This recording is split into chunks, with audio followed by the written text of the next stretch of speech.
नमस्ते, सन्चै हुनुहुन्छ? चिया खानुभयो त? चिया कहाँको खानुभयो? कुन ठाउँको? इलाम दमकको? खाना खानुभयो? बिहान खानामा तरकारी कहाँको खानुभयो? बोर्डर पारीको खानुभयो? तेह्रथुम 5 थरमा उत्पादन भएको तरकारी खान पाउनु भएको छैन तपाईँहरूले। हाम्रै पूर्वी पहाडमा उत्पादन भएको तरकारीहरू, उब्जाहरू यही मुनि तराईमा झापा, सुनसरी, विराटनगरमा खान पाइएको छैन। यो दुःखको कुरा हो। यो दुःखको समाधान गर्नुपर्छ र त्यो दुःखको समाधान गर्ने पार्टी बन्न चाहन्छ राष्ट्रिय स्वतन्त्र पार्टी।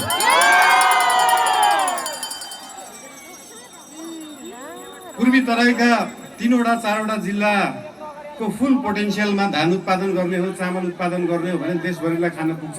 तर विडम्बना यही खान पुगेको छैन।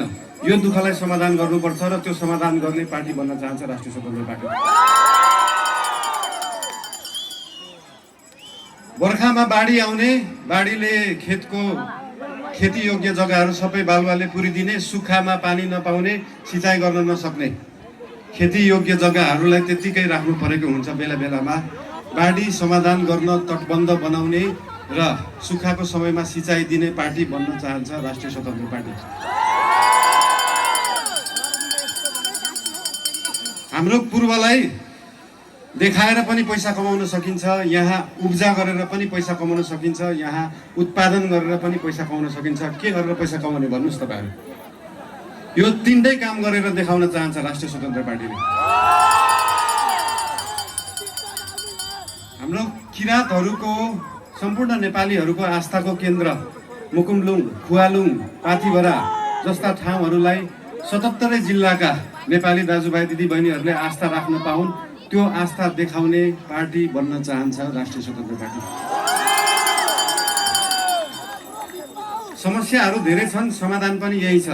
समस्या र समाधानलाई भेटाउने काम भएको छैन, त्यो भेटाउने काम गर्न चाहन्छ हाम्रो पार्टीले।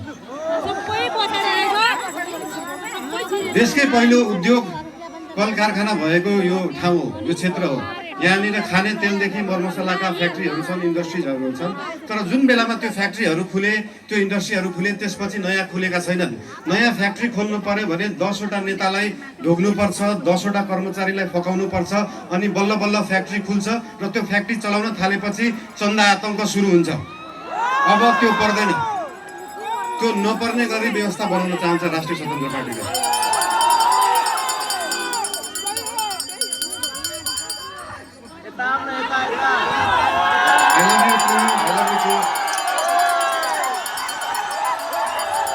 I love you too. 3, 4.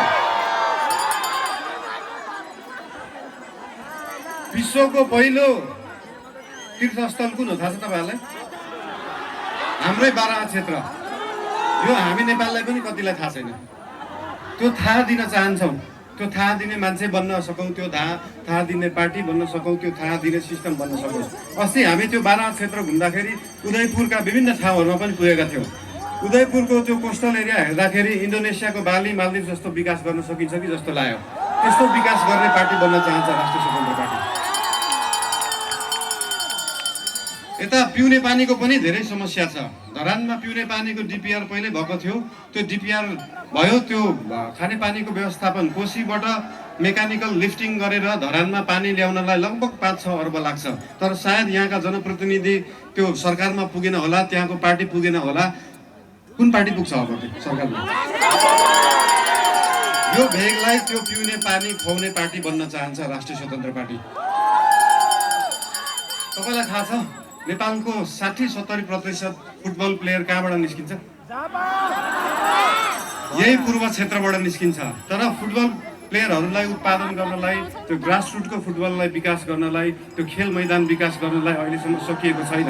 एउटा स्टेडियम बनाउन सकिएको छैन, ग्रासरुट लेभलको ट्रेनिङ सेन्टरहरू बनाउन सकिएको छैन। त्यो ट्रेनिङ सेन्टर बनाएर त्यो फुटबल विकास गर्नलाई आज गरेको हाम्रो इन्भेस्टमेन्ट 10 वर्ष पछाडि देखिन्छ। एउटा फुटबल प्लेयर राम्रो बन्नलाई कम्तीमा पनि 10,000 घन्टा प्र्याक्टिस गरेको हुनुपर्छ। त्यो प्र्याक्टिस गराएर राम्रो फुटबल प्लेयर उत्पादन गर्ने स्वभाव बोक्ने पार्टी बन्न चाहन्छ राष्ट्रिय स्वतन्त्र पार्टी।